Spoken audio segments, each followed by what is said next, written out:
الحمد لله نحمده ونستعينه ونستغفره ونؤمن به ونتوكل عليه ونعوذ بالله من شرور أنفسنا ومن سيئات أعمالنا من يهده الله فلا مضل له ومن يضلل فلا هادي له وأشهد أن لا إله إلا الله وحده لا شريك له وأشهد أن محمدا عبده ورسوله أما بعد فإن خير الحديث كتاب الله وخير الهدي هدي محمد صلى الله عليه وسلم وشر الأمور محدثاتها وكل محدثة بدعة وكل بدعة ضلالة وكل ضلالة في النار. أعوذ بالله من الشيطان الرجيم. بسم الله الرحمن الرحيم. يريد الله بكم اليسر ولا يريد بكم العسر ولتكملوا العدة ولتكبروا الله على ما هداكم ولعلكم تشكرون. محترم حاضرین،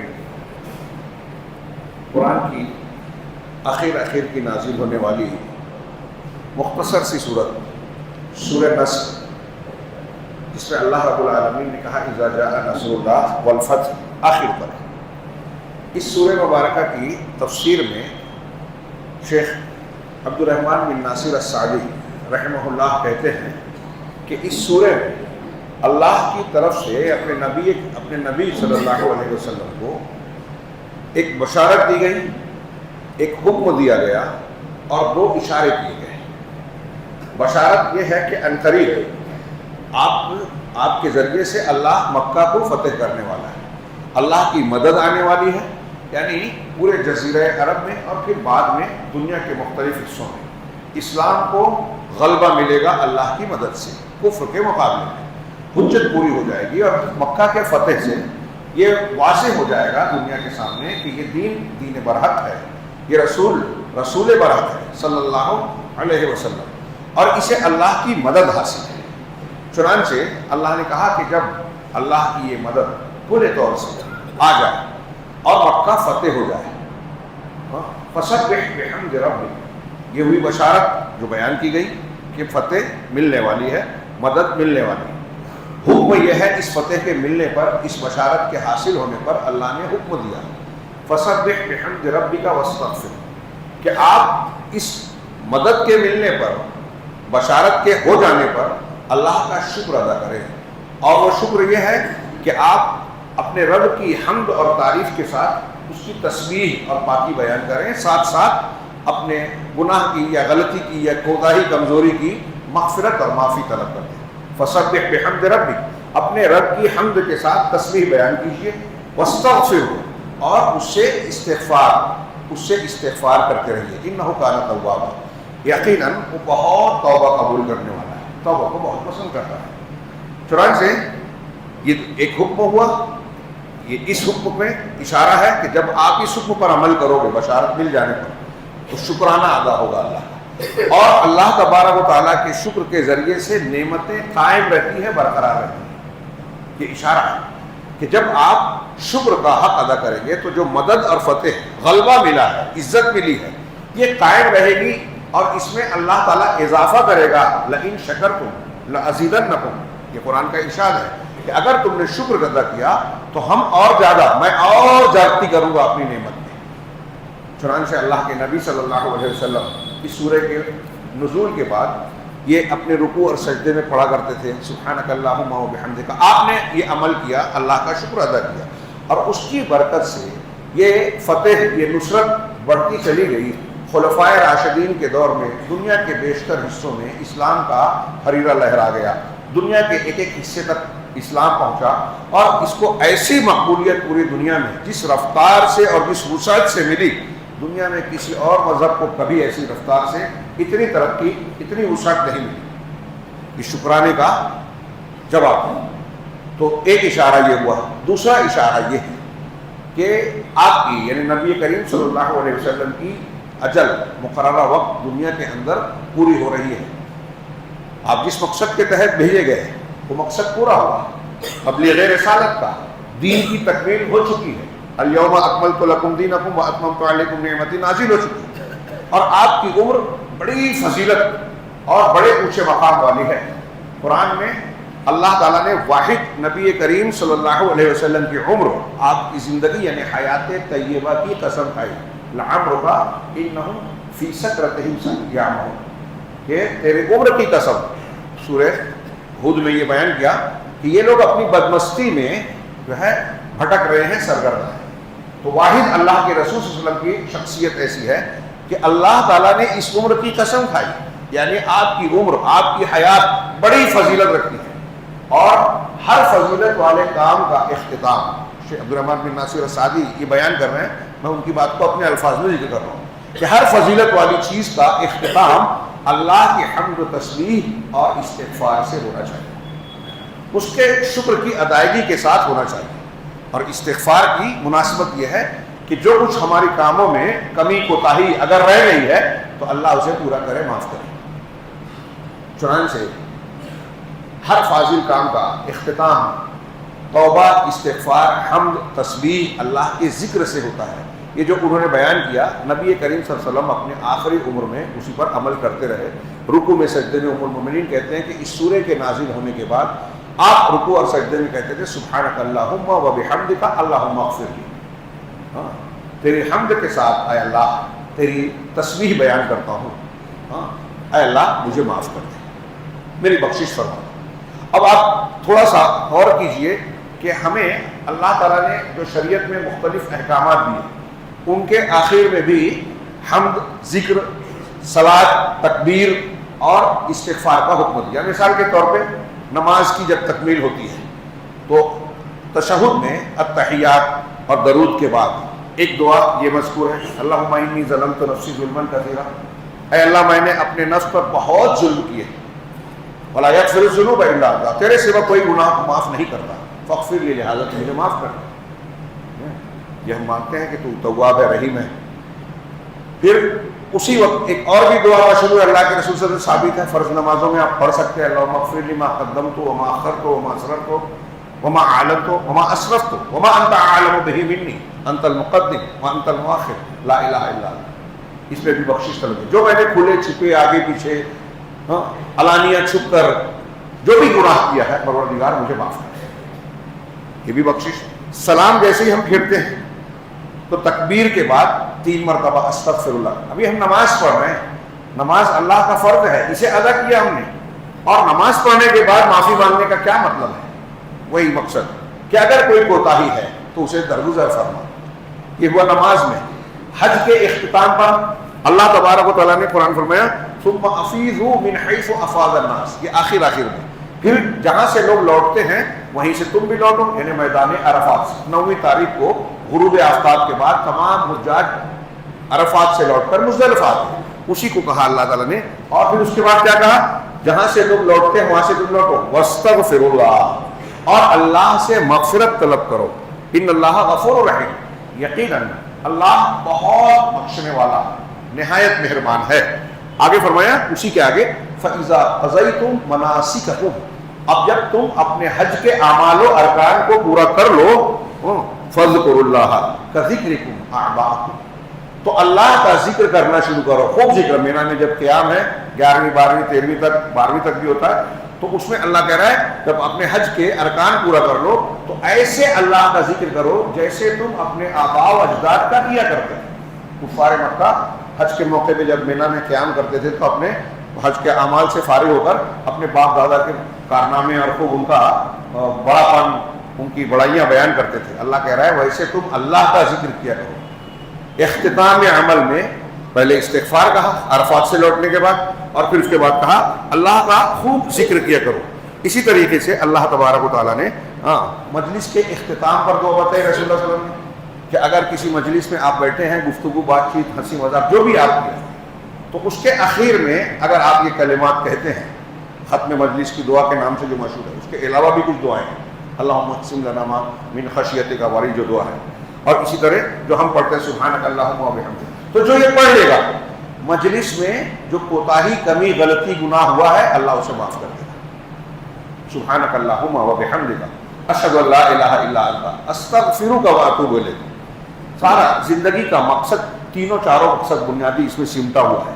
حمد و تسبیح کے ساتھ توحید ہے، لا الہ الا انت اشہد ان لا الہ الا انت، یہ توحید ہے، حمد و تسبیح ہے، اور آخری جملہ توبہ و استغفار ہے۔ اگر آپ پوری شریعت پر، شریعت کے مقاصد پر غور کریں تو بنیاد پورے احکامات کی بنیاد اسی کے گرد گھومتی نظر آئے گی، ان 2-3 چیزوں، توحید بنیاد اور تسبیح تحمید اسی کا حصہ، اور توحید اور توبہ اس کا دوسرا پہلو۔ اللہ نے ہمیں اور آپ کو اپنی عبادت کے لیے پیدا کیا۔ قرآن میں سورہ توبہ میں مومنین کی صفات بیان کرتے ہوئے اسٹیپ بائی اسٹیپ اللہ نے جو ذکر کیا تو کہا پہلے التائبون العابدون الحامدون، پہلے التائبون کہا توبہ کرنے والے، پھر کہا حامدون عابدون عبادت کرنے والے۔ علامہ ابن قیم رحمہ اللہ کہتے ہیں کہ آپ غور کیجئے کہ توبہ اور عبادت کو ساتھ ساتھ ذکر کیا، اس میں بڑی حکمت ہے۔ عبادت اللہ کے احکامات اور اس مقصد، اس کی زندگی کے مقصد کو پورا کرنا ہے۔ جن چیزوں کا مطالبہ اس نے ہم سے کیا ہے ہم اس پر پورا اترے، جن سے منع کیا رک جائیے، عبادت ہے۔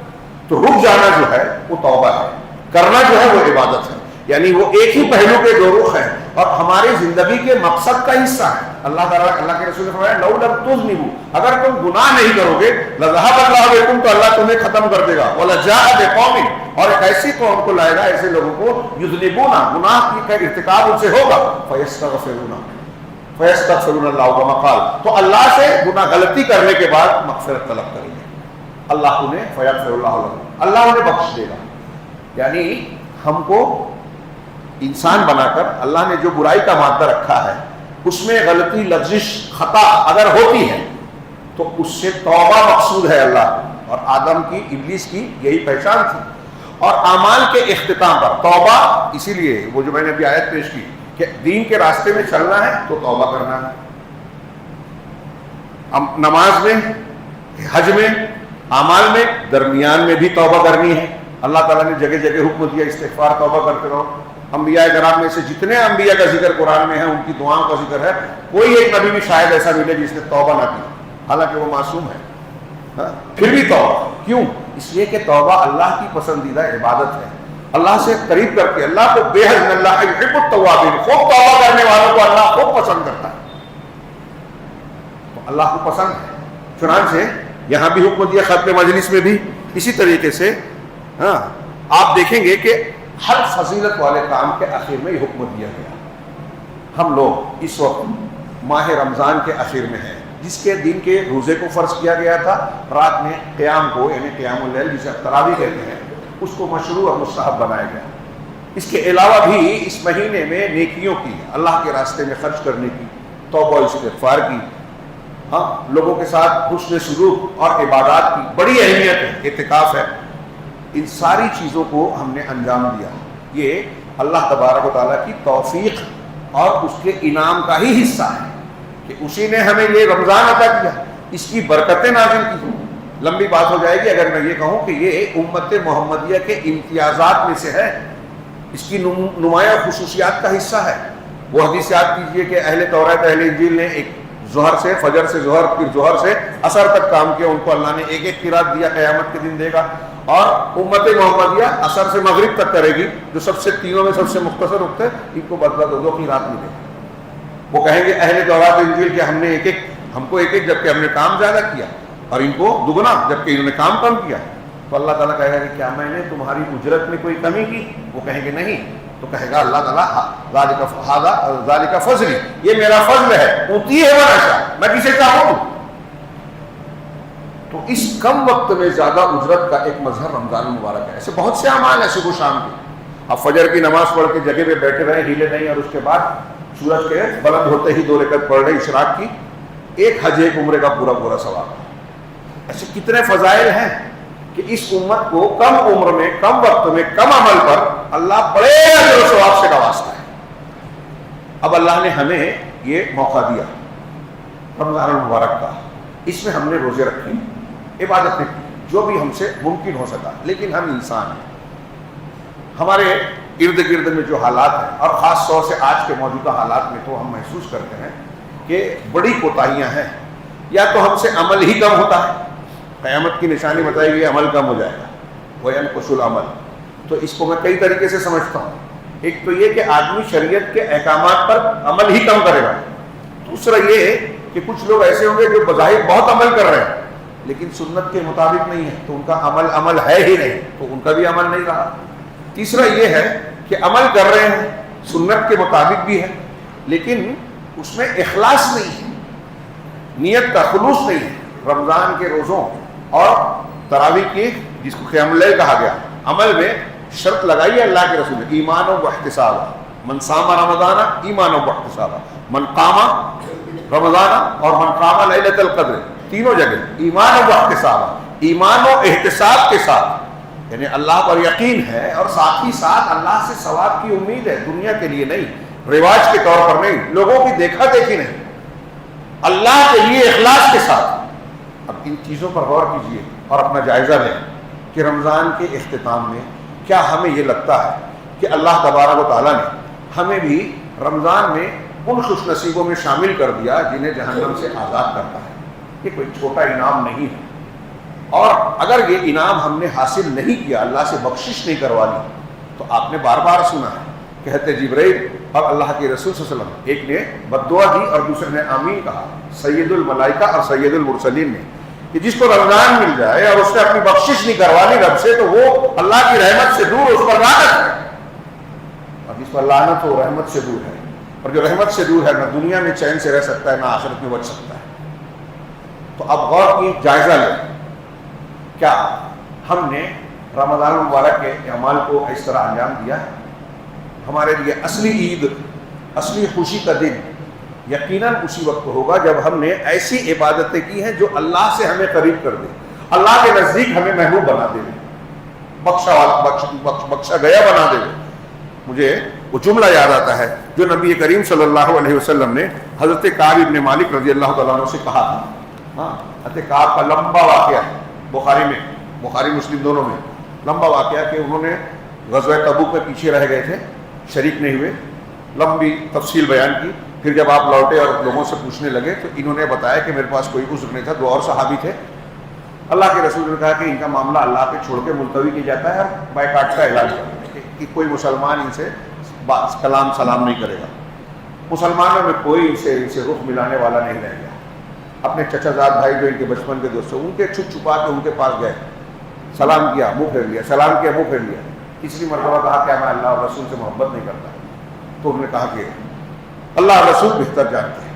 کہا میری آنکھوں سے آنسو بہنے لگے, جہاں سے میں آیا تھا بعد میں چھپ چھپا کے ویسے ہی واپس ہو گیا. ہاں, بادشاہ کی طرف سے, غسان ملک غسان کی طرف سے پیغام آیا کہ آپ کے ساتھ زیادتی ہو رہی ہے, آپ ہم سے مل جاؤ. کہا یہ اور مصیبت ہے, دیر نہیں لگائی صحابی نے, بکے نہیں. ان کا خط لیا اور سامنے لے جا کے تنور میں ڈال دیا, جو لے کے آیا تھا اسی کے سامنے. 40ویں دن حکم ہوا کہ بیوی سے بھی الگ ہو جاؤ, الگ ہو گئے. 50ویں دن ہاں کہتے ہیں کہ میں اپنے گھر کی چھت پہ بیٹھا تھا اور وہی حالت تھی جو قرآن میں اللہ نے بیان کی کہ زمین اپنی کشادگی کے باوجود ان پر تنگ ہو گئی اور ان کا دل خود اپنے لیے تنگ ہو گیا. ہاں, میں اسی حالت میں تھا کہ اچانک سیلا پہاڑی سے ایک تیز آواز آئی, ابشر یا کعب خوش ہو جاؤ. میں سجدے میں گر گیا, سمجھ گیا کہ اللہ کی طرف سے کشادگی آ گئی. اب اس کے بعد جب گھر سے نکلتے ہیں تو وہ مدینہ جس میں کوئی سلام کا جواب دینے والا نہیں تھا, لپٹ لپٹ کر لوگ بھیڑ سے مل رہی ہے اور کہہ رہے ہیں ہاں کہ کعب مبارک ہو. لوگ ہاتھ ملا رہے ہیں, مبارک بادی دے رہے ہیں. وہی میں شاید اذا جاء نصر اللہ, فوج در فوج ورأیت الناس يدخلون فی دین اللہ افواجا, یہ جملہ چھوٹ گیا تھا شروع میں کہ تم دین میں دیکھو گے لوگ فوج در فوج داخل ہو رہے ہیں. ایسے ہی فوج در فوج لوگ ان کو مبارکباد دے رہے ہیں. اب جب اللہ کے رسول کے پاس مسجد میں پہنچے تو ان کا جملہ ہے فلما سلمت علی رسول اللہ صلی اللہ علیہ وسلم قال وهو يبرق وجهه من السرور. جب میں نے رسول اللہ صلی اللہ علیہ وسلم پر سلام کیا تو حضرت کعب کہتے ہیں کہ نبی صلی اللہ علیہ وسلم کا چہرہ خوشی سے دمک رہا تھا, چمک رہا تھا. یبرق جگمگا رہا تھا, چمک رہا تھا. ہاں, اور آپ کے خوشی کی حالت میں حضرت عائشہ کا بھی ایک جگہ ایسے جملہ ہے کہ آپ کے چہرے سے خوشی چمک رہی تھی, دمک رہی تھی. یہ دیکھیے, یہ ہوتا ہے ایمان. صحابہ ایک مومن کے خوش ہونے کے موقع پر خود بھی خوش ہوتے ہیں, حسد نہیں کرتے, مبارکباد دیتے ہیں, اس کی خوشی میں شریک ہوتے ہیں, خوش دلی سے, ظاہر میں نہیں اندر سے بھی. نبی کریم صلی اللہ علیہ وسلم بھی خوش ہوئے. اور اس کے بعد جو جملہ کہا آپ نے, میں وہ جملہ پیش کرنے کے لیے میں نے اس کا ذکر کیا. آپ نے فرمایا ابشر بخیر یوم مر علیک منذ ولدتک امک. اللہ کے رسول نے کہا کہ آپ خوش ہو جائیے. کعب سے کہا کعب تم خوش ہو جاؤ, ہاں, اس سب سے بہترین دن پر جو پوری زندگی تمہاری ماں نے جس دن تم کو پیدا کیا اس دن سے لے کر آج تک تمہارے لیے جو سب سے بہترین دن ہے. غور کیجیے, یہ کوئی جذباتی بات عام انسان کی بات نہیں ہے, اس زبان سے نکلنے والا جملہ ہے جو حق کے علاوہ کچھ کہتی نہیں تھی. سچ اور حق جو اللہ کی طرف سے بول رہے کہ کعب تمہاری والدہ نے جس دن تم کو پیدا کیا, تم نے ان کے پیٹ سے جنم لیا, اس دن سے آج تک جتنا بھی دن گزرا ہے پوری زندگی, اس میں سب سے بہترین دن ہے یہ. کون سا دن؟ جب اللہ تبارک و تعالیٰ نے تمہاری توبہ کو قبول کیا. اور نیکی کرنا, توبہ انہوں نے کی, سچی کی, جو جو حکم دیا اللہ رسول نے سب قبول کیا خوش دلی سے. یہ مجھ سے کوتاہی نہیں ہے, بائیکاٹ ہوا قبول ہے, بیوی کو الگ کرنے کے لیے قبول ہے, کوئی بات نہیں کرتا قبول ہے. توبہ کرتے رہے, جمے رہے, یہاں تک کہ کچھ آ گیا لقد تاب اللہ علی النبی والمہاجرین والانصار والی آیت, اور آئے گا وعلی الثلاثة الذین خلفوا, اور ان تینوں کی توبہ بھی اللہ نے قبول کی جن کے معاملے کو ملتوی کر دیا گیا تھا. یعنی اللہ کے رسول کہا تھا کہ اللہ پر چھوڑ دیا گیا, ان کی توبہ قبول کر لی. یہ آیتیں نازل ہوئی, پھر حضرت کعب نے پہلے تو شکرانہ ادا کیا, پھر صدقہ کیا گیا. پورا مال دینا چاہتا ہوں کہا تھا, کرو, 1/3 مال اللہ کے راستے میں خرچ کیا. تو انسان کے لیے اللہ کے رسول کی زبان سے جو نکلا کہ اگر ہماری توبہ قبول ہو گئی جس دن ہوئی, وہ ہماری زندگی کا سب سے بہترین دن. تو اہم بات یہ ہے کہ نیکیاں قبول ہو. ہم نے رمضان کے روزے رکھے, قیام کیا, تلاوتیں عبادتیں کی. اہم بات یہ ہے کہ کیا یہ قبول ہوئی؟ صحابہ کرام کی صفت قرآن نے بیان کی, مومنوں کی. اس میں ایک ذکر کیا سورہ مومنون میں, وَيُؤْتُونَ مَا آتَوْا وَقُلُوبُهُمْ وَجِلَةٌ, کہ جو اللہ نے انہیں دیا ہے اسے خرچ کرتے ہیں اس حال میں کہ ان کے دل لرزے اور ڈرے رہتے ہیں. نیکیاں بھی کرتے ہیں, اللہ کے راستے میں خرچ کرتے ہیں, اس کے باوجود ڈرتے رہتے ہیں. حضرت عائشہ ام المومنین نے پوچھا کہ اللہ کے رسول صلی اللہ علیہ وسلم, کیا اس سے وہ مسلمان مراد ہیں جو زنا کرتے ہیں, چوری کرتے ہیں, گناہ کے کام کرتے ہیں, اس لیے ڈرتے رہتے ہیں, نیکیاں کرتے ہیں؟ نہیں, صدیق کی بیٹی نہیں, بلکہ اس سے وہ لوگ مراد ہیں جو نمازیں پڑھتے ہیں, عبادتیں کرتے ہیں, صدقہ و خیرات کرتے ہیں, ہاں, لیکن ڈرتے رہتے ہیں کہ کہیں ایسا نہ ہو کہ ہماری یہ نیکیاں قبول نہ ہوں. حضرت حسن بصری اسے نقل کر کے کہتے ہیں کہ یہ ہے مومن کی شان اور پہچان. نیکیاں کر کے اللہ سے ڈرتا ہے, اور منافق ہے ایک نیکیاں نہیں کرتا, گناہ کرتا ہے, اللہ پر امیدیں باندھتا ہے کہ ارے میں تو بخش دیا جاؤں گا, میں مسلمان گھر کا ہوں, اہل حدیث ہوں, فلاح و ڈھما ہوں. غور کیجئے دونوں میں سے ہمارے اندر کون سی صفت ہے, مومنوں کی ہے یا منافقوں کی ہے؟ نیکیاں کرتے نہیں ہیں, ٹوٹی پوٹی کرتے ہیں, کم کرتے ہیں اور گھمنڈ کرتے ہیں.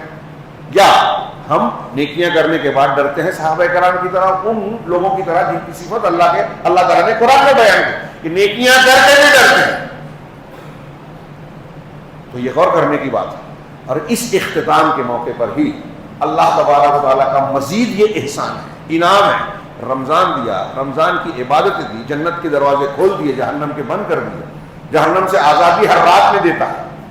اور نیکی کیے کرنے والے کو حوصلہ افزائی فرشتے کی طرف سے کہا جاتا ہے کہ یا باغی الخیر اقبل و باغی الشر اقصر.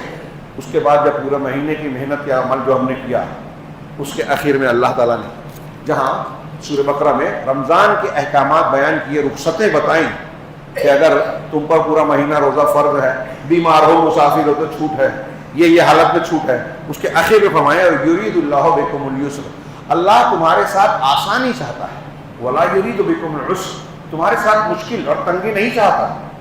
وہ چاہتا ہے کہ تمہارے ساتھ آسانی ہو, دقت پریشانی میں, الجھن میں مبتلا نہیں کرنا چاہتا, سہولتیں دے. شیخ عبد الرحمن بن ناصر السعدی کہتے ہیں اس آیت میں کہ یہ ایک جملہ قرآن کا شریعت کی ان تمام رخصتوں, سہولتوں پر منحصر ہے, وہ شامل ہے جو ایک ایک حکم میں اللہ نے بیان کی ہے. اس کے لیے موٹی کتاب تیار ہو سکتی ہے. اور یہ اسلام کا ایک امتیاز ہے یہ بھی کہ اس نے انسانی فطرت, کمزوریوں, ضرورتوں, حاجتوں کا بھرپور خیال رکھا. آپ کی جب جیسی کنڈیشن ہے, آپ اس کنڈیشن میں, حالت میں جیسی عبادت کر سکتے ہیں, جو عمل آپ کے لیے ممکن ہے, شریعت اس کی چھوٹ دیتی ہے. جتنی ہماری طاقت نہیں ہے یا جو ہماری طاقت سے باہر ہے اس کا مکلف نہیں بناتا. کوئی چھوٹی موٹی بات نہیں ہے, اور یہ بات اسلام کے علاوہ کسی مذہب میں نہیں ملے گی. اس کے فوراً بعد اللہ نے کہا وَلِتُكْمِلُوا الْعِدَّةَ، اور تاکہ تم، اللہ آسانی کیوں کر رہا ہے؟ تاکہ تم گنتی کو پوری کرو. کسی کے ذہن میں یہ خیال نہ آئے کہ مہینے میں 2-4 دن رکھ لوں گا، پہلا روزہ بڑے والے دن کا، کچھ لوگ 27 کو بڑے والا دن یا بڑی والی رات مانتے ہیں، اور پھر آخری روزہ رکھ لیا. کچھ روزے رکھے، کچھ چھوڑ دیے. چل جائے گا کام؟ نہیں چلے گا، تاکہ گنتی پوری ہونی چاہیے. اور اگر بیمار ہو، مریض ہو، رمضان میں چھوٹ گیا تو بعد میں گنتی پورا کرو. وہ عورت جو ناپاک ہو گئی، رمضان میں روزے چھوٹ گئے، بعد میں پورا کرنا ہے اگلے رمضان کے آنے سے پہلے. اور نہیں رکھنے کی امید ہے، اتنا بوڑھا، اتنا کمزور آدمی ہو گیا ہے تو ایک روزے کے بدلے فدیہ دینا. یہ سب ہم نے پڑھا. وَلِتُكْمِلُوا الْعِدَّةَ، تاکہ گنتی پوری کرو. اور آگے کہا وَلِتُكَبِّرُوا اللَّهَ عَلَى مَا هَدَاكُمْ، اور تاکہ تم اللہ کی بڑائیاں بیان کرو. تکبیرات کہو، اللہ کی بڑائیاں بیان کرو اس چیز پر، اس نعمت پر جو اللہ نے تم کو نوازی ہے. ہدایت دی، رمضان دیا، رمضان کے روزے رکھنے کی توفیق دی، عبادت تلاوت کرنے کی توفیق دی، خرچ کرنے کی توفیق دی. یہ اللہ کی ہدایت ہے. اور اس کا یہ بھی انعام ہے. قرآن میں اس طریقے سے واضح احکامات بیان کیا، اور یہ بھی اس کا انعام ہے کہ اس نے اس میں سہولت دی. ان ساری باتوں پر تم اللہ کی کبریائی، بڑائی بیان کرو. وَلَعَلَّكُمْ تَشْكُرُونَ، اور تاکہ تم شکر گزار بنو، اس نعمت کی قدر کرنے والے. وہی جو اللہ کے رسول سے کہا گیا کہ شکر ادا کرو، حمد و تسبیح کے ساتھ استغفار کرتے رہو تو نعمت قائم رہے گی، نعمت بڑھتی رہے گی، ورنہ نعمت چھن سکتی ہے. اللہ نے مثالیں دی ہیں کہ جن لوگوں نے نعمتوں کے بعد ناشکری کی، کفران نعمت کیا. جیسے سورہ نحل میں فرمایا کہ ضرب اللہ مثلا قریۃ آمنۃ مطمئنہ، ایک بستی تھی آمن مطمئن تھی، امن سے تھی. ابھی گلف میں دیکھیے کون صحیح کون غلط جانے دیجیے. ابھی فی الحال پورا سب سے محفوظ سیف زون امارات یا دبئی پوری دنیا کے امیر ترین لوگوں کا مرکز بنتا جا رہا ہے. آج وہ انتہائی غیر محفوظ مانا جا رہا ہے. صحیح غلط والی بات ابھی ہم نہیں کرتے، لیکن دیکھیے کہ انسان جس چیز کو سمجھتا ہے، آن کے آن میں اس کی جنت جہنم بن جاتی ہے. تو اللہ تبارک و تعالیٰ نے کہا شکر گزار رہو گے جو نعمت کشادگی خوشحالی ملی ہے قائم رہے گی، ورنہ اللہ نعمت کو چھین لیتا ہے. اور مسلمانوں کو جب تک شکر نعمت اور اس کی قدردانیاں رہی، جیسا کہ میں نے بھی کہا اللہ کے رسول نے شکر ادا کیا، خلفائے راشدین کے دور میں دین پھیلا، دین بڑھتا گیا. اور جب مسلمانوں میں کوتاہیاں آ گئی، کفران نعمت کی ناقدری آ گئی، تو ہم ذلیل ہیں. مسلمانوں میں تفرق ہے، اختلاف ہے، کمزوریاں ہیں، ایک دوسرے کی آپس ہی میں جو ہے ٹھنی اور بنی بگڑی رہتی ہے. نتیجے میں ہماری ہوا اکھڑی ہوئی، دشمن غالب ہے. دنیا کی مصیبتوں کا ہم رونا روتے ہیں، لیکن ہم روز دیکھتے ہیں کہ لوگ ایک دوسرے کو صرف الزام دیتے ہیں، کوئی کچھ نہیں کرتا. ہم دوسروں کو کہتے ہیں کہ فلاں نہیں کر رہا ہے، آپ کیا کر رہے ہیں، میں کیا کر رہا ہوں، غور کیجیے. ہم بھی وہ نہیں کر رہے ہیں جو کرنا چاہیے، لیکن ہم کہتے ہیں کہ وہ نہیں کرتا جو کرنا چاہیے. یہ ہماری بدعمالیوں کا، نعمتوں کی ناقدری کا، ناشکری کا نتیجہ ہے. چنانچہ جب رمضان پورا ہوا تو اب ہمیں بھی وہی کام کرنا ہے. یہ جو آخر میں کہا گیا تاکہ تم کبریائی بیان کرو اور شکر گزار بن جاؤ. اس شکر میں یا کبریائی میں شامل ہے کہ جب عید کا چاند نظر آئے تو چاند رویت ہلال کے بعد سے نماز عید تک ہم تکبیرات کہیں، چلتے پھرتے اٹھتے بیٹھتے بآواز بلند اللہ اکبر اللہ اکبر. یہ صحابہ سے مروی ہے الگ الگ صیغے سے کہ اللہ سب سے بڑا ہے، اللہ اکبر وللہ الحمد، اور اس کی حمد اور صلاۃ. عید دیکھتے، چاند دیکھتے ہوئے ہی اب صدقۃ الفطر دینا ہے. یہ جو میں نے کہا کہ ہمارے اعمال میں کوتاہی ہوتی ہے، نماز پڑھنے کے بعد ہم استغفر اللہ کہہ رہے ہیں، معافی مانگ رہے ہیں کہ نماز میں کوئی کوتاہی ہے تو رب العالمین اس کو درگزر فرما دے، قبول کر لے جو بھی ٹوٹی پھوٹی ہم نے پڑھی ہے. ایسے ہی روزوں کے لیے اللہ تعالیٰ نے ہمارے خوشی کے عید کے موقع کے ساتھ ساتھ روزوں کی بھرپائی کی کئی چیزیں بتائی، اور ایسی بتائی جو بہت آسان ہے. ایک صدقۃ الفطر، اللہ کے رسول صلی اللہ علیہ وسلم نے فرمایا، حضرت ابن عمر کی مشہور حدیث ہے کہ اللہ کے رسول صلی اللہ علیہ وسلم نے فرمایا کہ فرض رسول اللہ صلی اللہ علیہ وسلم زکوٰۃ الفطر صاعا من تمر او صاعا من شعیر او صاعا من کیا ہے بعض روایتوں میں من طعام، یہاں اس میں یہ لفظ نہیں ہے، علی العبد والحر والذکر والانثى والصغیر والکبیر من المسلمین. صحیح بخاری وغیرہ کی ہے. دنیا کے لوگ بحثیں کرتے ہیں جس پر نصاب زکوٰۃ ہے، جس پر یہ ہے، وہ بکواس بات ہے. صاف ارشاد ہے کہ اللہ کے رسول صلی اللہ علیہ وسلم نے زکوٰۃ الفطر کو فرض کیا. زکوٰۃ الفطر کو فرض کیا ایک سا کھجور یا ایک سا جو، دوسری روایتوں میں ایک سا کھانا، ایک سا پنیر یا ایک سا منقع زبیب، ان یہ الفاظ بھی آئے. اب کس پر ہے یہ؟ علی العبد والحر، غلام پر بھی آزاد پر بھی. غلام صاحب زکوٰۃ اور نصاب زکوٰۃ والا ہوتا ہے کیا؟ ہاں. والذکر والانثی، مرد پر بھی اور عورت پر بھی. والصغیر والکبیر، بچے پر بھی اور بڑے پر بھی. ایک دن کا بچہ ہے اس سے بھی زکوٰۃ الفطر اس کے کفیل یا ذمہ دار کو دینا ہوگی. من المسلمین، مسلمانوں میں سے. اگر آپ کے رشتہ دار میں کوئی غیر مسلم ہے تو اس کا صدقہ فطر نہیں دینا ہے، مسلمان کی طرف سے ہے. یہ اللہ کے رسول صلی اللہ علیہ وسلم نے فرض کیا ہے. ہاں. اور ایسے ہی الفاظ ابھی سعید خدری سے ہے جس میں وہ دو الفاظ بھی ہیں جو میں نے بتایا بخاری مسلم میں. اب یہ کیوں مشروع ہے؟ میں ذکر کر دوں. ایک سا، لوگ بڑی بحثیں کرتے ہیں، ایک سا 2.5 کلو سے کچھ زیادہ آتا ہے. اصل میں سا ایک ناپ ہے، ماپ کہنے ہمارے یہاں ماپ یا ناپ کہتے ہیں. اس میں آپ الگ الگ کوالٹی کے اناج، کھجور، زبیب، منقع رکھیں گے، ڈالیں گے تو وزن میں گرام میں وہ الگ الگ دے گا. ایک ہی چیز کو، گیہوں کو ہلکی کوالٹی کا اور اچھی کوالٹی کا اگر آپ ڈالتے ہیں تو گرام میں فرق پڑے گا. اب کھجور ڈالیں گے تو الگ آئے گا، چاول ڈالیں گے تو الگ آئے گا، گیہوں. اس لیے کچھ علماء نے جو بتایا 2.5 کلو، 2 کلو 600 گرام، 2 کلو 600 سے کچھ اوپر، یہ اسی کا فرق ہوتا ہے. احتیاطاً اہل علم کہتے ہیں کہ تھوڑا سا بڑھتا ہوا دے دیا جائے، کم سے کم 3.25 کلو پکڑنا چاہیے. لگ بھگ 3.25 کلو سے تھوڑا کم آتا ہے عموماً، لیکن احتیاطاً 3.25 کلو پکڑ لے، اور کوئی 3 کلو بھی دے دیتا ہے تو اور بہتر ہے. تو ایک فرد کی طرف سے. اور جیسا کہ میں نے حدیث پڑھی، ایک ہی روایت پڑھی ہے، غریب پر بھی امیر پر بھی سب پر زکوٰۃ الفطر فرض ہے. کس پر فرض نہیں ہے؟ اس پر جس کے پاس اس دن، یعنی آج کا عید کا دن ہے یا چاندرات کا دن ہے، تو میرے گھر میں اگر ایک دن کا اپنے لیے، اپنے بال بچوں کے لیے ایک دن کے کھانے پینے کا سامان اگر نہیں ہے، ایک دن اور ایک رات کا، تو مجھ پر زکوٰۃ الفطر نہیں ہے. اور میں نہیں سمجھتا کہ آج کی تاریخ میں اتنا غریب ہمارے یہاں کوئی ہو. اب ایک سوال یہ بھی کرتے ہیں کہ اس پیسہ دے سکتے ہیں کیا؟ جہاں مجبوری ہو وہاں کہا جا سکتا ہے، ورنہ اہل علم کہتے ہیں، اور یہی بات وزندار ہے، کہ اللہ کے رسول صلی اللہ علیہ وسلم نے جو چیزیں بیان کی ہیں اگر وہ دستیاب ہیں، وہ آپ دے سکتے ہیں، لے سکتے ہیں، تو وہی دینا چاہیے جو مسنون ہے. اور اس میں جائیں گے تو احتمال ہے. اب دو علماء دو باتیں کہہ رہے ہیں، دے سکتے ہیں، کچھ کہتے ہیں نہیں دے سکتے، تو اختلاف میں کیوں پڑھ رہے ہیں؟ جو ثابت ہے اس پر عمل کیجئے، اس میں کوئی ٹینشن کی اور ایسی بات نہیں ہے کہ ہمارے اندر غلطی کا امکان ہو. نبی صلی اللہ علیہ وسلم جو ثابت ہے وہی کرنا چاہیے. الا یہ کہ جیسے بعض ملکوں شہروں میں یہ ممکن نہیں ہوتا کہ اناج کی شکل میں لوگوں کو دیا جائے، تب وہاں سوچا جا سکتا ہے. ہاں، اسی طریقے سے اللہ کے نبی صلی اللہ علیہ وسلم نے اس کی حکمت بتائی کہ زکوٰۃ الفطر کیوں فرض کیا ہے اور غریب کو دینا ہے. اس میں بھی جو مسکین ہیں، فقیر ہیں، محتاج ہیں، سب کو، اور اتنا مل جائے، اتنا اس کا روٹیشن اور اتنا چکر کھائے کہ غریب سے غریب آدمی کے پاس بھی اتنا ہے کہ وہ اپنے سے غریب کو دے دے، کیونکہ اسے بھی دینا ہے. چنانچہ اس کی حکمت بتائی رسول اللہ صلی اللہ علیہ وسلم نے.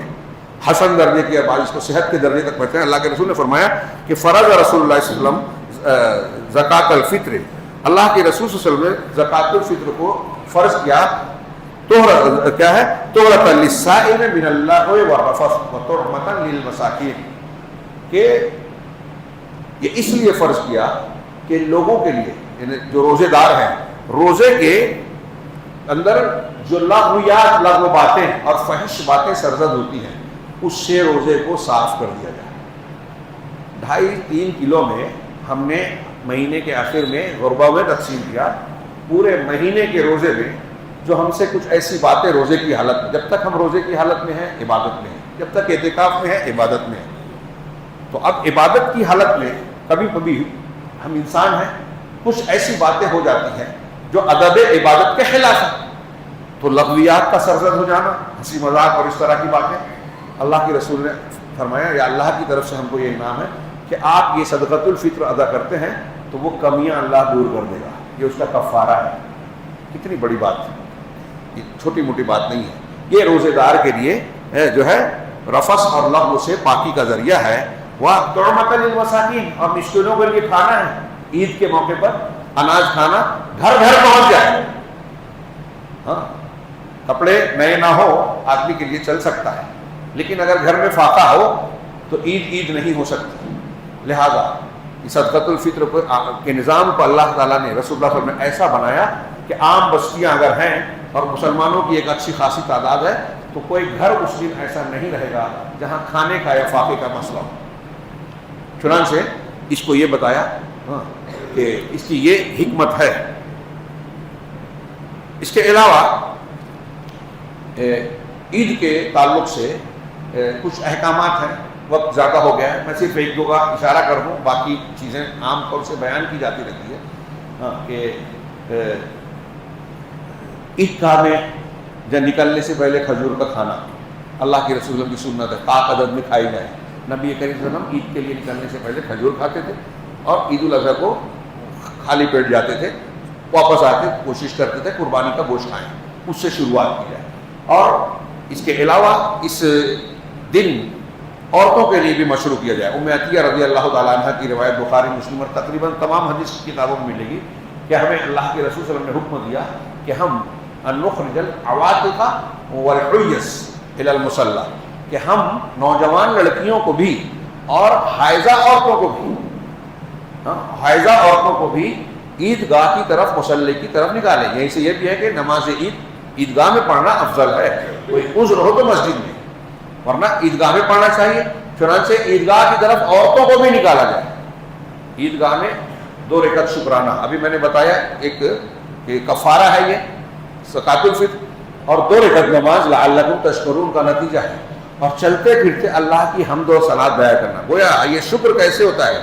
شکر زبان سے بھی ہوتا ہے, شکر دل سے بھی, اعتراف نعمت کے ذریعے سے ہوتا ہے اور عمل کے ذریعے سے بھی ہوتا ہے. میں نے کچھ مثالیں لکھی تھی. حضرت سلیمان, حضرت داؤد علیہ السلام, حضرت یوسف علیہ السلام, حضرت ابراہیم علیہ السلام. قرآن نے نقل کیا کہ ان کو جب اللہ نے نعمتیں دی تو ان کے کیا رد عمل تھا. مثال کے طور پہ سورہ نمل میں اللہ نے کہا کہ جب حضرت سلیمان علیہ السلام نکلے فوج کے ساتھ تو چوٹیوں میں سے ایک چوٹی نے کہا قالت نملۃ یا ایھا النمل ادخلوا مساکنکم, اے چوٹیوں کی جماعت, اے چوٹیوں اپنے گھروں میں اپنے بلوں میں داخل ہو جاؤ. لا یحطمنکم سلیمان وجنودہ وہم لا یشعرون, ایسا نہ ہو کہ سلیمان اور اس کا لشکر تم کو روند ڈالے اور ان کو احساس بھی نہ ہو, معلوم بھی نہ پڑے. حضرت سلیمان علیہ السلام کو یہ معجزہ دیا گیا تھا کہ پرندوں کی, جانوروں کی, کیڑے مکوڑوں کی باتیں سمجھتے تھے, سنتے تھے.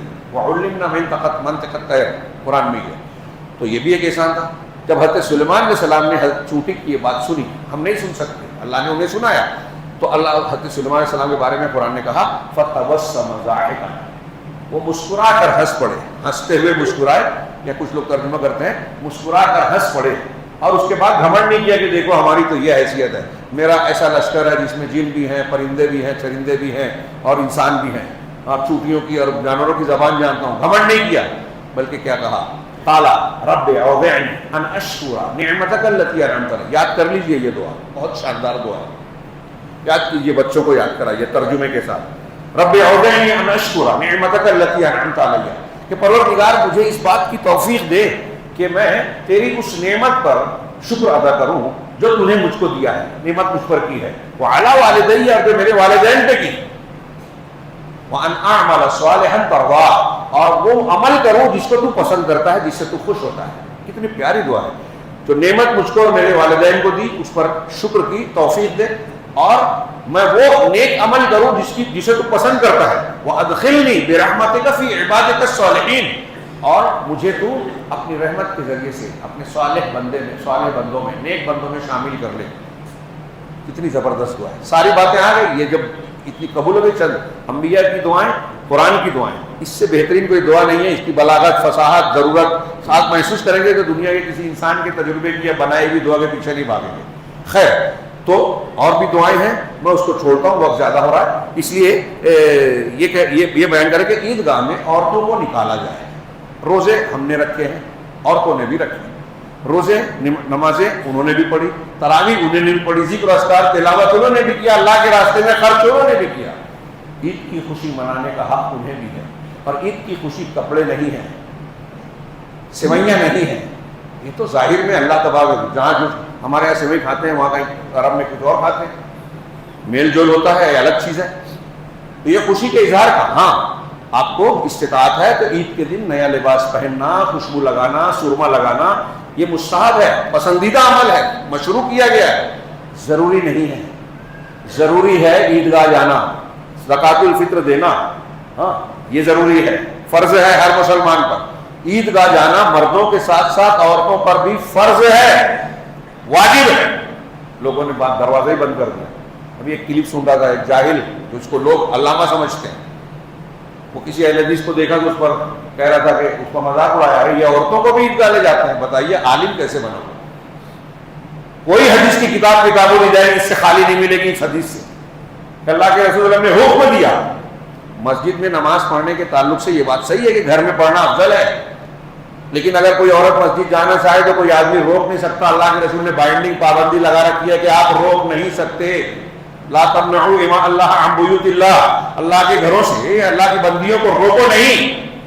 ہاں ایک صحابی نے بھی نہیں روکا۔ حضرت عمر کے بارے میں جھوٹ بولتے ہیں لوگ کہ عورتوں کو منع کیا تھا، کبھی نہیں۔ ان کی بیوی کہتی، ان کے بیٹے نے کہا کہ آپ کو پتا ہے آپ کے شوہر آپ کو مسجد جانا پسند نہیں کرتا، ناپسند کرتے تو منع کیوں نہیں کرتے؟ کہا منع اس لیے نہیں کرتے کہ اللہ کے رسول نے منع کرنے سے منع کیا ہے۔ تو کہا اللہ کی قسم جب تک منع نہیں کریں گے میں جاتی رہوں گی، اور جاتی رہی۔ عمر فاروق نے کبھی منع نہیں کیا۔ یہ بخاری وغیرہ میں ہے، موطا میں ہے۔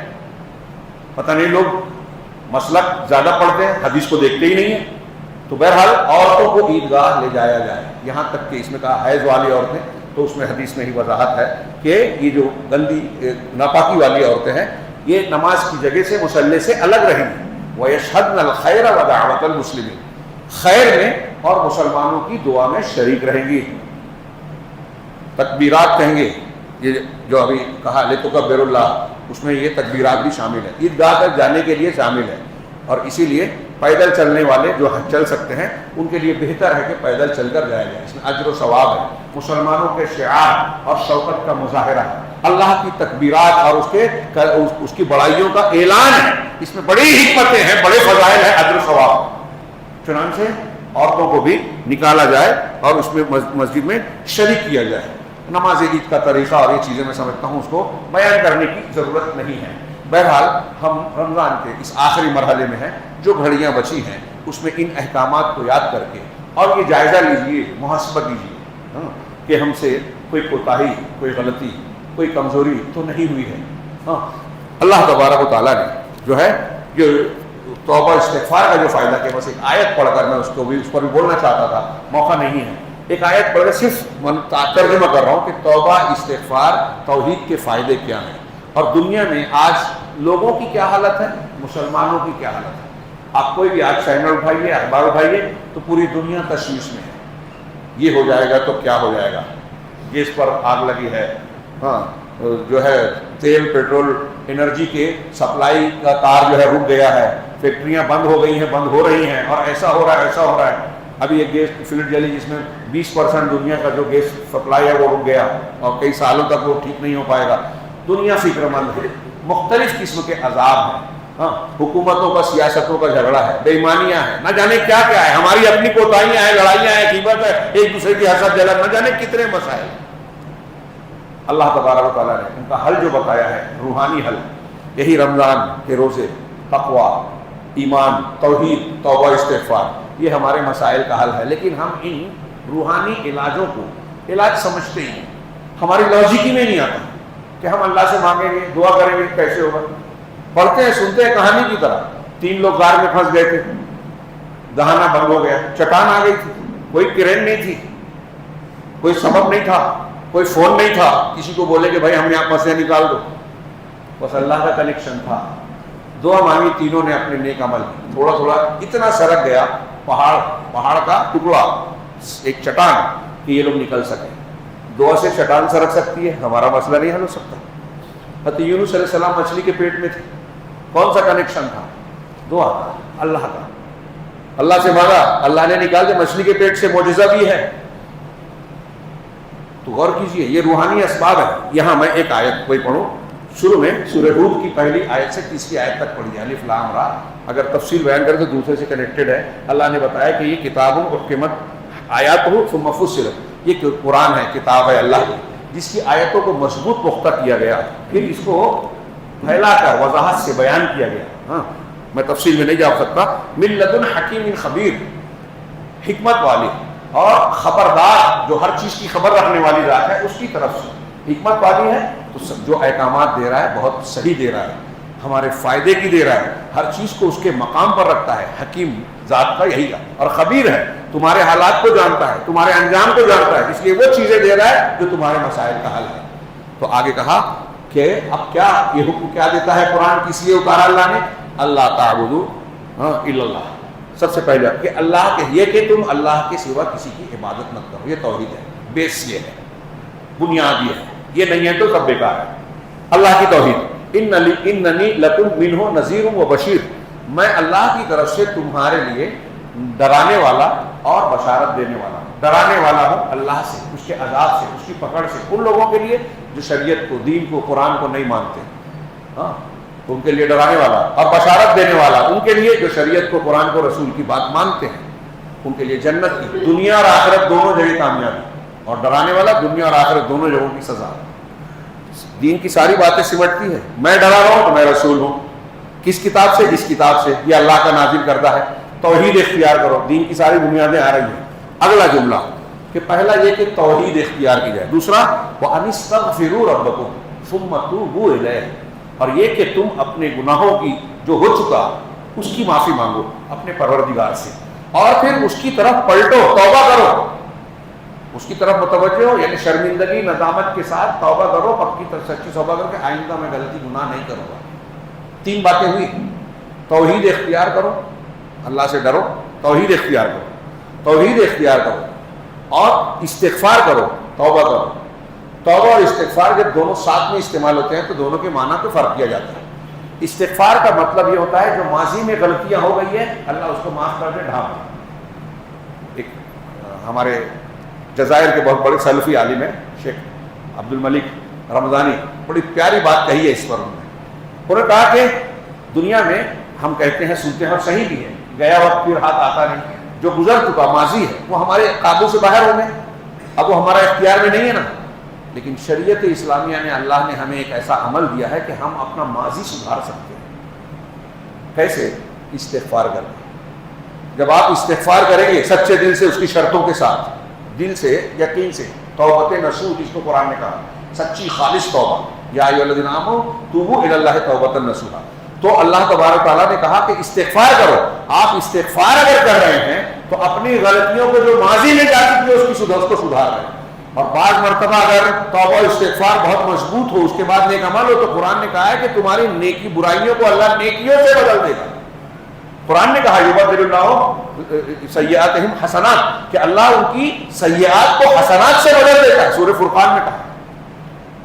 یعنی ہمارا ماضی جو جا چکا ہے اس میں جو غلطیاں سے اس کو سدھار سکتے ہیں. کس سے؟ استغفار سے. اور توبہ مستقبل میں جو غلطی ہو سکتی ہے, ہوتا ہی, اس سے اپنے آپ کو بچانے کا عزم اور عہد کرنا کہ اللہ میں اب گناہ نہیں کروں گا, آئندہ نہیں کروں گا. مطلب چاہے بعد میں ہو جائے, لیکن جس وقت آپ توبہ کر رہے ہیں اس وقت پکا ارادہ کریں, عزم ہو کے نہیں کروں گا. یہ ہے سچی توبہ کا ایک حصہ. تو مستقبل ہے. استغفار میں ماضی آ گیا, توبہ میں مستقبل آ گیا, اور اگر آپ توحید پہ قائم ہیں تو زمانہ حال آ گیا. تینوں زمانہ آ گیا ان 3 حکم میں. توحید اختیار کرو, استغفار کرو, اور توبہ کرو. اگر ایسا کرتے ہیں تو اس کا نتیجہ کیا ہوگا؟ جو میں نے نقشہ کھینچا, یاد دلایا, صرف ذہن نشین کرانے کے لیے. حالات سے آپ واقف ہیں. ہمارے گھروں میں مسائل ہیں, سماج میں مسائل ہیں, شہر میں ہیں, اداروں میں ہیں, مسجدوں میں ہیں, ملک میں ہیں, اور پوری دنیا میں ہیں. اللہ تعالیٰ کیا کہہ رہا ہے؟ توحید, استغفار, توبہ. تو اللہ کہہ رہا ہے آگے یمتعکم متاعا حسنا, اللہ تم کو اچھا سامان, ایسی متاع اور ایسا سامان دے گا جس سے تم لطف اور مزے لوگے. تم کو اللہ اچھا سامان, دوسرے لفظوں میں کہیں کہ بہت اچھی زندگی دے گا, زندگی کے اسباب دے گا. متاع مانے سامان, استعمال کی چیز, جس کو آدمی جس سے خوش ہو, مزہ لے. تو تم کو خوشحالی دے گا, اچھی زندگی دے گا. الی اجل مسمى, ایک مقررہ وقت تک, یعنی موت تک. جب تک آپ زندہ رہیں گے اگر اس پر عمل کریں گے تو اللہ کی گارنٹی ہے, قرآن کی گارنٹی ہے, غلط ہو ہی نہیں سکتی. غلط سمجھیں گے تو ہم ایمان والے نہیں ہوں گے. توحید, توبہ, استغفار, مگر صحیح ہونی چاہیے. ہمارے یہاں توحید نہیں جانتے. میں ایسا مانتا ہوں کہ آج بہت سے اہل حدیث نہیں جانتے. دوسروں کی بات چھوڑ دو. اور یہ بھی کہتا ہوں کہ دنیا میں روئے زمین پر آج پکی توحید کسی کے پاس ہے, شرک جس کے پاس نہیں ہے وہ اہل حدیث جماعت ہے اور کوئی نہیں ہے. یہ میں ایسا جانتا ہوں میرے علم کے مطابق. ہاں لیکن اہل حدیثوں میں ایک بڑا طبقہ اب ایسا ہو گیا ہے تو وحدت الوجود بیان کرنے والوں کی تقریریں سنتا ہے, درس فارورڈ کرتا ہے, اپنے بچوں کو سنا رہا ہے, صحابہ کو برا بھلا کہنے والوں کو سنتا ہے, ان سے متاثر ہے, اپنے علماء پہ تنقید کرتا ہے.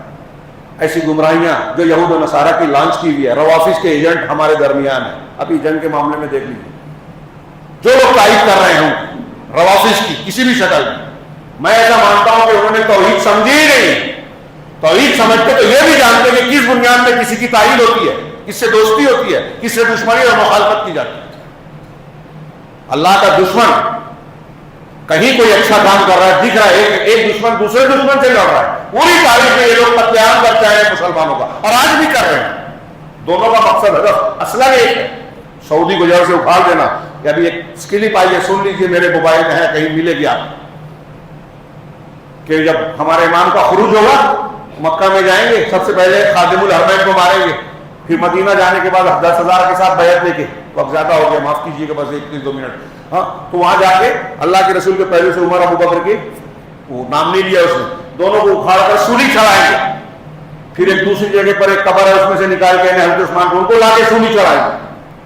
حضرت عائشہ کو قبر سے نکال کے رجم کی سزا دیں گے اس لیے کہ انہوں نے زنا کیا تھا, یہ کہہ رہے ہیں.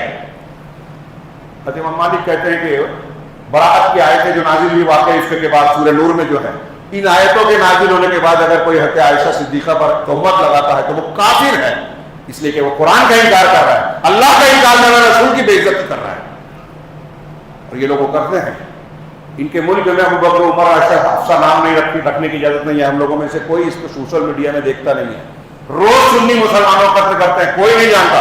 آواز پر ظلم کیا, فلسطین سے کم ظلم نہیں کیا ان لوگوں نے.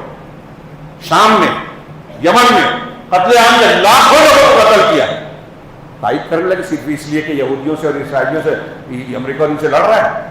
یہ جنگ جو لڑ رہے ہیں دین کے لیے نہیں لڑ رہے ہیں. خیر میں تھوڑا سا بہک گیا, لیکن یہ میں عرض کر رہا ہوں اور یہ میں جانتا ہوں, یہ بتا رہا ہوں کہ اگر آپ توحید اور دین جانیں گے تو یہ بھی جانیں گے کہ کس کی تائید کرنی چاہیے, کس کی مخالفت. آپ ہمارے ہاں اکثریت یہ نہیں جانتے. ماحول دیکھ کے, جھوٹی خبروں کو دیکھ کے, سچی بھی ہوں تو ان کی تہ تک جائے بغیر تبصرے شروع کر دیتے ہیں. ابھی کسی نے صحیح کہا تھا, جو اپنے گھر کے بے نمازی بچے کو نمازی نہیں بنا پاتا وہ مسلم حکمرانوں کو مشورہ دیتا ہے کہ انہیں یہ کرنا چاہیے. اور ہمارے سب کا حال یہی ہے. چنانچہ اللہ نے کہا کہ اگر تم یہ کرو گے توحید, استغفار, توبہ, تو اللہ تم کو بہت اچھی زندگی دے گا مرنے تک. وَيُؤْتِي كُلَّ ذِي فَضْلٍ فَضْلَهُ, اور ہر فضل والے کو اس کا فضل دے گا. اس کا ترجمہ محمد جنید علی صاحب کے اس میں, اور زیادہ عمل کرنے والے کو زیادہ ثواب دے گا. بڑا اچھا ترجمہ ہے. ہر فضل والے کو, یعنی کوئی اگر روزہ رکھ رہا ہے, تلاوت کر رہا ہے, تو خرچہ کر رہا ہے اللہ کے راستے میں, تو جو جتنا زیادہ فضل والا ہوگا اتنا زیادہ, جتنا احسان کرے گا لوگوں پر, جتنی نیکیاں کرے گا, اللہ اتنا ہی اس کو اجر نوازے گا. مطلب یہ گارنٹی پہلے کی پکی. اب اس میں بھی جو جتنا زیادہ آگے بڑھے گا اتنا اللہ تعالیٰ کا اجر و ثواب بڑھتا جائے گا. اللہ نے کہا ہاں وَإِن تَوَلَّوْا, لیکن اگر تم نے پیٹھ پھیری, نہیں مانا. اب ایک نہیں ماننا کافروں کو ہوتا ہے, کہتا ہے میں قرآن نہیں مانتا, رسول نہیں مانتا, انکار کرتا ہے, وہ کافر ہے. ایک مسلمان ہے, یہ بھی پیٹ پھیرتا ہے. آگے والا جملے میں یہ نہ سمجھے کہ مسلمان نہیں کرتا, جو قرآن حدیث پر عمل نہیں کرتا, قرآن حدیث پڑھنے سمجھنے کا موقع ہی نہیں ہے اس کو. موبائل کے لیے گھنٹوں ہے, اسپورٹس کے لیے, کرکٹ کے لیے بہت ٹائم ہے, درس قرآن درس حدیث کے لیے وقت ہی نہیں ہے. خطبہ جمعہ بہت بھاری پڑتا ہے, اور دوسری چیزیں جو دین سیکھنے کی ہے, تو ہم اعراض کرتے ہیں, پیٹ پھیرتے ہیں. سنت پتہ چلتی ہے کہ یہ سنت ہے, لیکن کہتے ہیں نہیں, کیسے مان لیں. ابھی حدیث سنی کہ عورتوں کو عیدگاہ لے جانا, لیکن ہمارے مسلک میں نہیں ہے, ہم تو حنفی مسلک کے ہیں, نہیں مانیں گے حدیث, تو اعراض کر رہے ہیں, پیٹ پھیر رہے ہیں, اپنے آپ کو کچھ بھی تسلی دیں. حدیث آ جانے کے بعد آپ جب نہیں مانتے تو آپ مت کہیے کہ ہم اللہ کے رسول صلی اللہ علیہ وسلم کو مانتے ہیں, ان سے محبت کرتے ہیں. جو سنت کو نہ مانے وہ اللہ کے رسول سے محبت کرنے والا کیسے ہو سکتا ہے؟ دھوکہ دے رہے ہیں اپنے آپ کو. اور ہم میں بھی بہت سے لوگ ہیں, بہت سی سنتیں جانتے ہیں, یہ عمل نہیں کرتے. غیبت نہیں کرنا چاہیے, جڑ کے رہنا چاہیے, اور یہ کرنا چاہیے, سب جانتے ہیں, کرتا کون ہے؟ جہاں بیچ میں انا آ گئی, نہیں مانتا کوئی. اللہ نے کہا فَإِن تَوَلَّوْا, اگر پیٹ پھیرو گے، نہیں مانو گے، اپنے گناہوں سے توبہ استغفار نہیں کرو گے، توحید کو مضبوطی سے اختیار نہیں کرو گے، فإنی اخاف علیکم یوم عذاب یوم عظیم، یہ رسول کہہ رہے ہیں، اللہ تعالیٰ کہلوا رہا ہے، تو میں بہت بڑے دن کے یعنی قیامت کے دن کے عذاب سے ڈرتا ہوں تمہارے لیے۔ اللہ تعالیٰ ہمیں اس لائق بنائیں کہ ہم اس کی رحمتوں جنتوں کے حقدار بن جائیں، اور جو بھی ہم سے کوتاہیاں غلطیاں گناہ سرزد ہوئے ہیں اس کو معاف کر کے اللہ تعالیٰ دنیا میں بھی ہمیں ہر قسم کی آفت و مصیبت سے محفوظ رکھے، اور آخرت میں بھی ہر قسم کے عذاب سے محفوظ رکھے۔ ہمیں دل سے ان چند لمحات میں دعا کرنا چاہیے کہ جو بھی عبادتیں ہم نے کی ہیں، روزے رکھے ہیں، قیام کیا ہے، تلاوت کی ہے، اگر اس میں کوئی کوتاہی ہے تو رب العالمین اسے معاف کرے، اور ٹوٹی پھوٹی جو عبادتیں پروردگار اسے قبول کرے، اور ہمیں ان خوش قسمت لوگوں میں شامل کرے جو رمضان کے مہینہ پانے کے بعد اللہ کے ہاں بخشش والے بن جاتے ہیں، اور ان بدقسمت لوگوں میں نہ رکھے جو اس مہینے کے مبارک مہینے کو پا کر بھی محروم رہتے ہیں۔ اللہ تعالیٰ اسی کی برکت سے ہمارے زندگی کے دنیا کے جو مسائل ہیں ان کو آسان اور حل فرمائیں، اور ہر فتنے سے محفوظ رکھے ہمیں، ہمارے بچوں کو۔ اقول قولی ھذا واستغفر اللہ لی ولکم سائر المسلمین، صلی اللہ علیہ نبینا محمد، بارک اللہ لنا ولکم فی القرآن المجید، ونفعنا وإياکم بالآیات والذکر الحکیم، انہ تعالی جواد کریم ملک ذو